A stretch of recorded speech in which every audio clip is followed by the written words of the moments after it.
Innal hamdalillah nahmaduhu wa nasta'inuhu wa nastaghfiruh wa na'udzu billahi min shururi anfusina wa min sayyiati a'malina may yahdihillahu fa huwal muhtadi wa may yudlil fala hadiya lahu. Asyhadu an la ilaha illallah wahdahu la syarika lah wa asyhadu anna Muhammadan abduhu wa rasuluhu alladzi la nabiyya ba'dahu. Allahumma shalli wa sallim wa barik ala Rasulillah Sayyidina Muhammadin wa ala alihi wa sahbihi ajma'in. Amma ba'd, fa ya ibadallah ittaqullaha haqqa tuqatih wa la tamutunna illa wa antum muslimun. Wa qala Allah ta'ala bi kitabil karim, a'udzu billahi minasy syaithanir rajim, wa yusari'una fil khairat wa ulaika minas shalihin. Faqala Rasulullah sallallahu alaihi wasallam, alaikum biqiyamul lail fa innahu da'us shalihin. Sadaqallah wa sadaqa Rasulullah sallallahu alaihi wasallam. Masyaallah hadirin sidang Jumat rahimakumullah. Yang pertama, marilah kita bersyukur kepada Allah Subhanahu wa taala. Di siang hari ini kita bisa melaksanakan salah satu perintah yang merupakan kebutuhan kita sebagai hamba Allah. Hadirnya kita di masjid yang mulia ini di Ummul Mukminin, Masjid SMP Negeri 2 Sukaraja.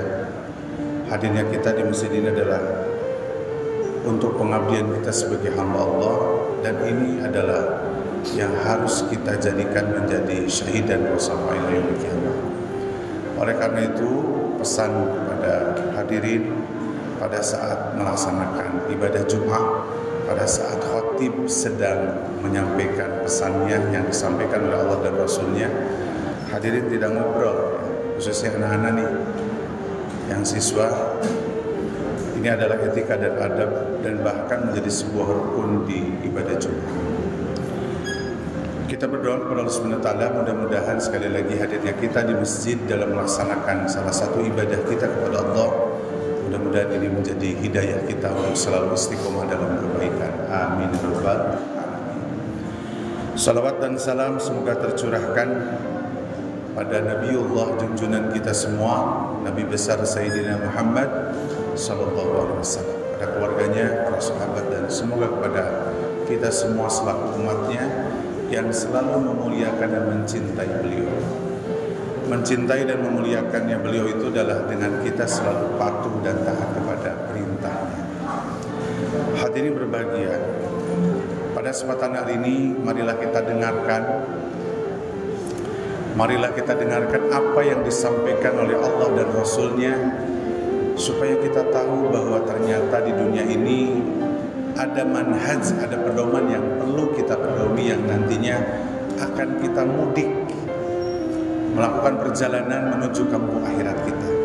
Kampung akhirat kita itu adalah merupakan target kita, hanya persimpangan saja di dunia ini. Ada satu kalimat yang selalu kita ucapkan kepada Allah Subhanahu wa taala pada saat ketika setiap harinya 17 rakaat. Kita wajib, bahkan menjadi rukun salat, membaca surat Al-Fatihah. Di dalam surat Al-Fatihah itu kita selalu meminta kepada Allah, ihdinas siratal mustaqim. Ya Allah, berikanlah, tunjukkanlah jalan yang lurus. Lalu Allah jelaskan di ayat berikutnya itu, jalan yang lurus itu siapa? Siratal ladzina an'amta alaihim, adalah orang-orang yang diberikan nikmat. Pernahkah kita tahu siapa orang yang diberikan nikmat? Al-Fatihah ini ditafsirkan oleh surat An-Nisa, surat keempat ayat 69, bahwa ada 4 golongan yang diberikan nikmat oleh Allah Subhanahu wa taala, yang kita minta setiap hari dalam 17 rakaat melaksanakan ibadah sholat fardu, apalagi ditambah tadi dengan sholat-sholat sunnah. Siapa mereka yang 4 golongan itu? Yang pertama Allah sampaikan di dalam surat An-Nisa, surat keempat, bisa dibuka ya nanti 69. Yang an'amullah, yang diberikan nikmat oleh Allah, pertama minan nabiyyin, para nabi. Udah jelas ya? Para nabi udah jelas pasti orang yang terpilih, dan mereka yang selalu diberikan jalan yang lurus, yang selalu kita minta kepada Allah SWT. Yang kedua para siddiq, orang-orang yang jujur, orang yang benar. Para syuhada, mereka orang-orang syahid. Nah, yang keempat adalah as-solihin, ada orang-orang yang solih. Ulaika hasuna rafiqa, teman sebaik-baiknya adalah orang-orang solih. Jadi pada saat ketika kita sholat, hadirin, kita minta kepada Allah Subhanahu wa taala, tunjukkanlah jalan yang lurus. Salah satunya golongan orang-orang solih. Orang-orang solih itu adalah yang kita harapkan bahwa kita menjadi anak yang solih. Nah, kita coba lihat di dalam surat Al-Imran, surat ketiga, ayat 134. Ada satu poin saja yang kita akan bahas hari ini, supaya kita tahu bahwa aset terbesar atau rizki terbesar yang Allah kasih kepada seorang hamba pada saat ketika kita memiliki atau kita menjadi anak-anak yang solih dan solihah. Seorang ayah, seorang ibu akan berharap sekali ketika memiliki anak yang solih dan solihah. Allah menyampaikan ada satu indikator yang ini harus kita pertanyakan pada diri kita. Apakah kita sudah masuk orang-orang yang punya sifat ini? Dan sifat ini Allah jelaskan dalam surat Al-Imran itu adalah ciri orang-orang yang solih, orang-orang soleh. Kalimatnya begini dalam surat Al-Imran itu, wa yusari'una fil khairat wa ulaika minas solihin. Ketika melihat indikator apa yang disampaikan oleh Allah bahwa ciri orang yang solih, bapak-bapak ya, seorang anak punya ayah dan ibunya, apalagi siswa-siswi ya, dia adalah menjadi seorang anak sekarang sedang melakukan pendidikan. Allah menyampaikan apa kalimatnya? Indikator yang hari ini kita bahas, Allah pesankan di dalam surat Al-Imran itu bahwa ciri orang yang soleh itu adalah wa yusari'una fil khairat, bersegera kepada kebaikan. Ini sebenarnya sederhana kita melihat diri kita orang soleh atau tidak. Kalau kita responsif terkait kebaikan, berarti kita sudah ada indikator itu. Cirinya di mana? Salah satu dalam kewajiban. Ketika Allah tempatkan 5 waktu sholat fardu aja. Ketika kita mengakhirkan, ketika kita meninggalkan, apalagi kewajiban kita kepada Allah karena urusan di dunia ini tidak bersegera kepada kebaikan, berarti kita itu bukan anak yang soleh, bukan anak yang soleh. Ketika Allah titipkan harta yang banyak, ketika Allah titipkan berbagai kenikmatan pada diri kita, lalu kita tidak mengembalikan nikmat itu kepada Allah, berarti kita bukan orang soleh. Padahal orang soleh-soleh itu adalah nikmat terbesar yang Allah berikan kepada orang tuanya.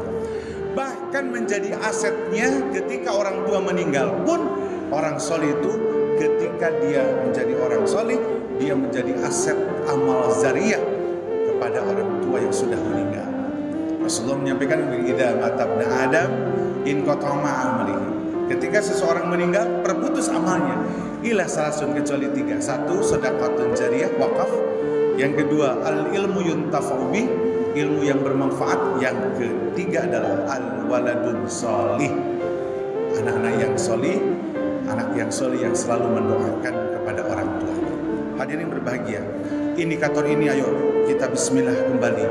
Kalau kita ingin mendapatkan predikat menjadi golongan orang yang solih dan solihah ya, berarti poin yang satu ini harus kita ciptakan dalam diri kita. Apa kalimatnya dalam Al-Quran? Wa yusari'una fil khair, bersegera dalam kebaikan. Apapun kebaikan diperintahkan oleh Allah dan Rasulnya, maka kita harus bersegera. Kalimat dalam surat Al-Anfal, surat ke-8 ayat 2 itu, idza dzukirallahu wajilat qulubuhum. Getarannya beda orang salih. Ketika lihat tetangganya memang perlu dibantu, dia gerakan tangannya untuk memberi, untuk membantu. Ketika dia banyak ilmunya, maka dia segera untuk memberikan ilmu itu untuk mengajarkan kepada orang lain. Hidupnya selalu bersegera kepada kebaikan. Maka ketika kita ada sifat itu pada diri kita, maka kalimatnya adalah faulaika minas solihin, dialah ciri daripada orang-orang soleh. Mudah-mudahan hadirin berbahagia, ayo kita raih gelar kita dalam diri kita adalah menjadi anak-anak yang soleh dan solihah. Maka pada saat itulah menjadi aset orang tua yang terbesar, dan pada saat itulah nanti kita akan masuk kepada pintu surganya Allah, karena kita sudah termasuk orang-orang yang diberikan nikmat yang terbesar oleh Allah Subhanahu wa taala. Demikian bisa saya sampaikan. Aku qouli hadza wa astagfirullah wa lakum. Barakallahu